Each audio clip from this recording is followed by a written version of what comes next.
V. Early FRINDS in Philadelphia. Block KIMER and I lived on a pretty good familiar footing and agreed tolerably well, for he suspected nothing of my setting up. He retained a great deal of his old enthusiasms and loved argumentation. We therefore had many disputations. I used to work him so with my Socratic method, and had trepanned him so often by questions apparently so distant from any point we had in hand, and yet by degrees led to the point, and brought him into difficulties and contradictions, that at last he grew ridiculously cautious, and would hardly answer me the most common question without asking first, "What do you intend to infer from that?" However, it gave him so high an opinion of my abilities in the confuting way that he seriously proposed my being his colleague in a project he had of setting up a new sect. He was to preach the doctrines, and I was to confound all opponents. When he came to explain with me upon the doctrines, I found several conundrums which I objected to, unless I might have my way a little too, and introduce some of mine. Khamer wore his beard at full length, because somewhere in the Mosaic law it is said, "Thou shalt not mar the corners of thy beard." He likewise kept the seventh day, Sabbath, and these 2 points were essentials with him. I disliked both, but agreed to admit them upon condition of his adopting the doctrine of using no animal food. "I doubt," said he, "my constitution will not bear that." I assured him it would, and that he would be the better for it. He was usually a great glutton, and I promised myself some diversion in half-starving him. He agreed to try the practice, if I would keep him company. I did so, and we held it for 3 months. We had our victuals dressed, and brought to us regularly by a woman in the neighborhood, who had from me a list of 40 dishes to be prepared for us at different times, in all which there was neither flesh nor fowl, and the whim suited me the better at this time from the cheapness of it, not costing us above 18 pence sterling each per week. I have since kept several Lents most strictly, leaving the common diet for that, and that for the common, abruptly, without the least inconvenience. So that I think there is little in the advice of making those changes by easy gradations. I went on pleasantly, but poor Khamer suffered grievously, tired of the project, longed for the flesh pots of Egypt, and ordered a roast pig. He invited me and 2 women friends to dine with him, but it being brought too soon upon table, he could not resist the temptation, and ate the whole before we came. I had made some courtship during this time to Miss Reed. I had a great respect and affection for her, and had some reason to believe she had the same for me, but as I was about to take a long voyage, and we were both very young, only a little above 18, it was thought most prudent by her mother to prevent our going too far at present, as a marriage, if it was to take place, would be more convenient after my return. And I should be, as I expected, set up in my business. Perhaps, too, she thought my expectations not so well founded as I imagined them to be. My chief acquaintances at this time were Charles Osborne, Joseph Watson, and James Ralph, all lovers of reading. The 2 first were clerks to an eminent scrivener or conveyancer in the town. Charles Brockton the other was clerk to a merchant.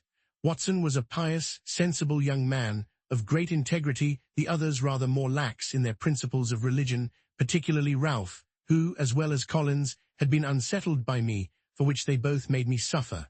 Osborne was sensible, candid, frank, sincere, and affectionate to his friends, but in literary matters, too fond of criticizing.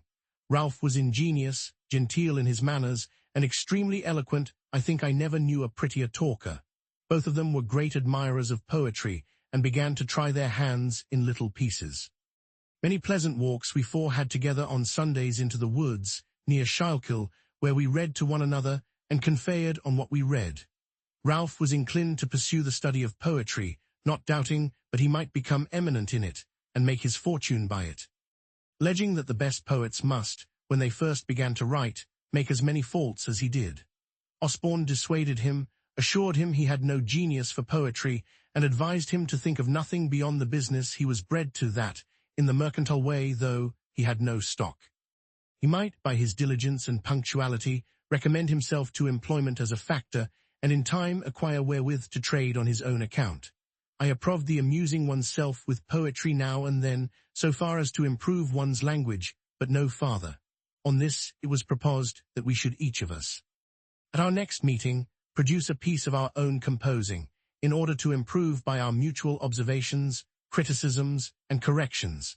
As language and expression were what we had in view, we excluded all considerations of invention by agreeing that the task should be a version of the 18th Psalm, which describes the descent of a deity. When the time of our meeting drew nigh, Ralph called on me first and let me know his piece was ready. I told him I had been busy and, having little inclination, had done nothing. He then showed me his piece for my opinion, and I much approved it, as it appeared to me to have great merit. Now, says he, Osborne never will allow the least merit in anything of mine, but makes 1,000 criticisms out of mere envy. He is not so jealous of you. I wish, therefore, you would take this piece and produce it as yours. I will pretend not to have had time, and so produce nothing. We shall then see what he will say to it. It was agreed, and I immediately transcribed it, that it might appear in my own hand. We met. Watson's performance was read. There were some beauties in it, but many defects. Osborne's was read. It was much better. Ralph did it justice, remarked some faults, but applauded the beauties. He himself had nothing to produce. I was backward, seemed desirous of being excused, had not had sufficient time to correct, etc., but no excuse could be admitted. Produce I must. It was read and repeated. Watson and Osborne gave up the contest and joined in applauding it. Ralph only made some criticisms and proposed some amendments, but I defended my text. Osborne was against Ralph and told him he was no better a critic than poet, so he dropped the argument. As they two went home together, Osborne expressed himself still more strongly in favor of what he thought my production, having restrained himself before, as he said, lest I should think it flattery. But who would have imagined, said he, that Franklin had been capable of such a performance, such painting, such force, such fire? He has even improved the original. In his common conversation, he seems to have no choice of words. He hesitates and blunders, and yet, good God, how he writes. When we next met, Ralph discovered the trick we had played him, and Osborne was a little laughed at. This transaction fixed Ralph in his resolution of becoming a poet. I did all I could to dissuade him from it, but he continued scribbling verses till Pope cured him. 35 He became, however, a pretty good prose writer. More of him hereafter, but as I may not have occasion again to mention the other two, I shall just remark here that Watson died in my arms a few years after, much lamented, being the best of our set. Osborne went to the West Indies, where he became an eminent lawyer and made money, but died young. He and I had made a serious agreement that the one who happened first to die should, if possible, make a friendly visit to the other and acquaint him how he found things in that separate state, but he never fulfilled his promise. 35 In one of the later editions of the Dunciad occur the following lines. To this, the poet adds the following note: James Ralph. A name inserted after the first editions, not known till he writ a swearing piece called Sawney, very abusive of Dr. Swift, Mr. Gay, and myself.